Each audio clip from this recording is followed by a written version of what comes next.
guys, it's Jamie from Allround HD here, and today we are going to be making a logo just like this one. Very nice looking, very professional looking, and we're going to make it completely free. Yes, that's right, this process is completely free. So yeah, let's get straight into it.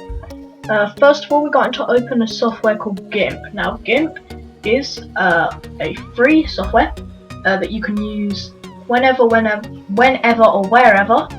And it's got a nice community, so you have loads of tutorials. I'll probably put a download link for it in the description. So once this loads up, which sometimes can take a little bit. Okay. Oh. Right. Okay. Almost there. So.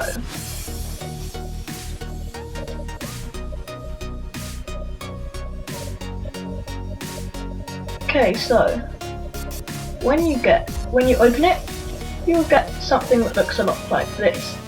Now, I've got all of my windows as one thing. If you would like to do that so you don't accidentally close everything, just click the Windows tab and then click single mode. This means that you can still expand everything out, but you just won't break everything, to be honest. So we're now going to either go File, New, so like that, or as you can see, you can just hit Control N. Now we're going to make the width 800 and the height also 800. This will allow us to fit our whole picture into our profile picture. So make sure that you've got pixels selected, not anything else, and then hit OK. So now you have a nice plane to work with.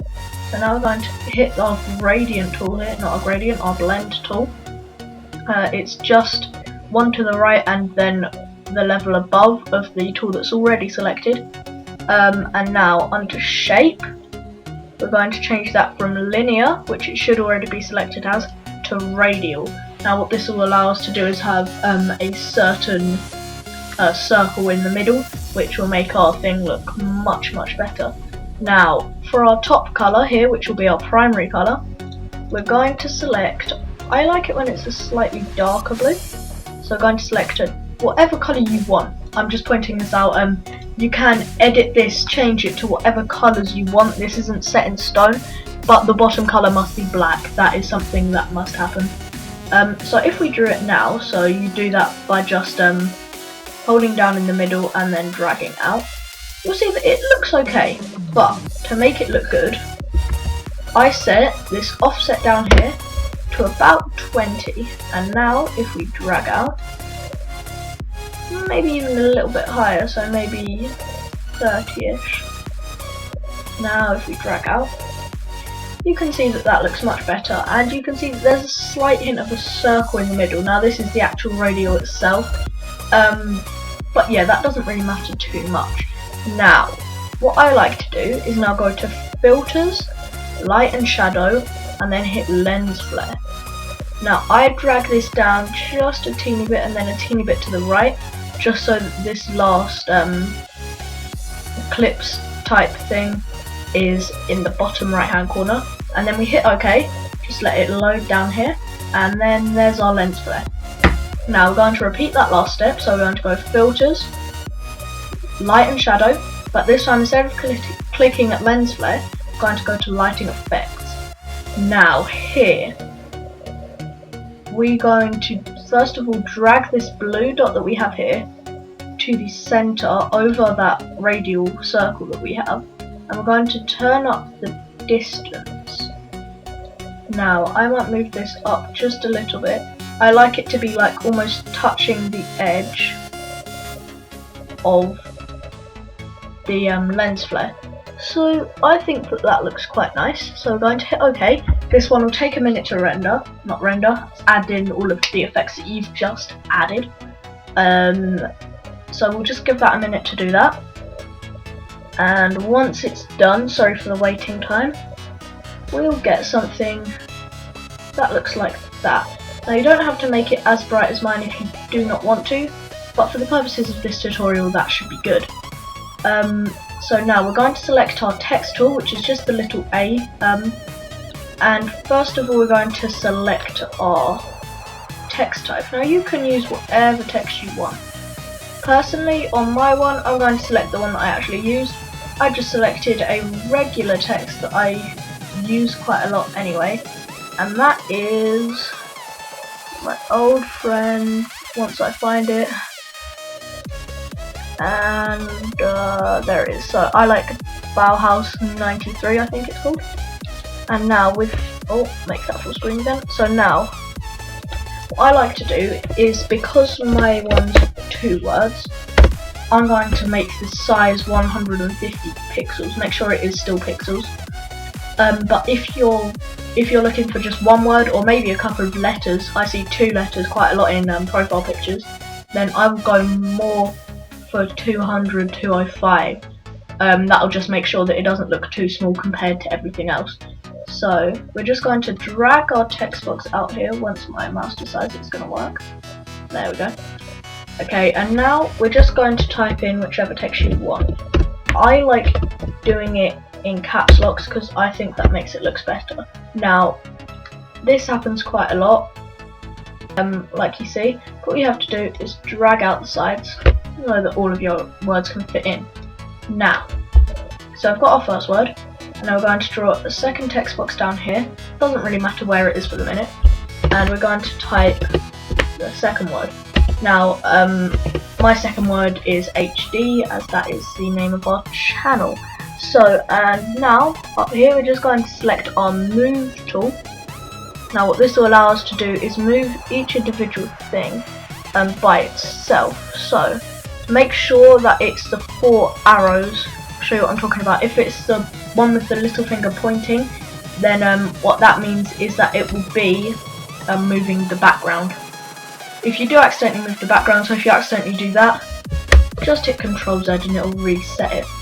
Now, seeing as HD is a much smaller word, what you can do is, what this helps with is it basically just makes everything easier to move around. I just make the text box around the same size as the actual thing. So that's looking good. Might want to move, don't move the background. And then make sure over here in layers you select what you want to move first, so then it's just much easier to see when you're moving what you want to move. So that looks about right. And now what you can do is, what I did actually, is then under colours, I think that I made it like maybe like one teeny shade later. Like, you might not even notice it, but it just makes it easier to see. Now, of course, you want both of your words to be the same. So under here, under all of the options, there's just these random colours. Now these will be your recently used colours. So you just click the one that's right next to the arrow, and then hit the OK, and then boom, you've got your thing. So that is essentially what you want it to look like once you're done. Now, when it comes to saving something like this, you don't want to go File, Save As you would with any like Word document or anything like that, because what this does is it saves it as a GIMP document. Now, you don't want that because you can't upload a GIMP document as your YouTube profile picture. So instead, we just click Export As, and what this will do is allow us, I'll just save mine to my desktop, to basically just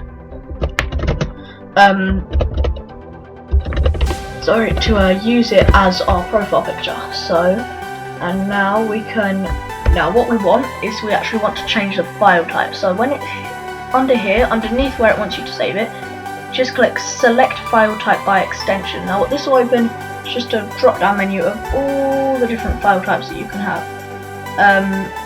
So what you normally want to do is go for a PNG image, because that's able to save on most computers. And then you just click Export, and then don't bother with any of this, just click Export again, and then it will take a minute sometimes. Sometimes it does it instantly, but sometimes it does take its time. It just depends on how much detail you want in your image. And then once it's done, we're going to show you how to upload it as an actual YouTube profile picture. So now that that's exported, it will be on your homepage. So close my other tabs here. So, to get to how you want to change your profile picture, just click down here and then click the your channel, and then give it a minute to load.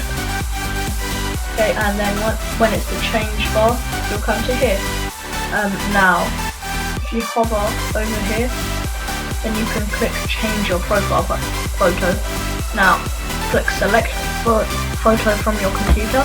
Now, I saved mine on my desktop, but find wherever you just saved your picture to, and then scroll down to find it.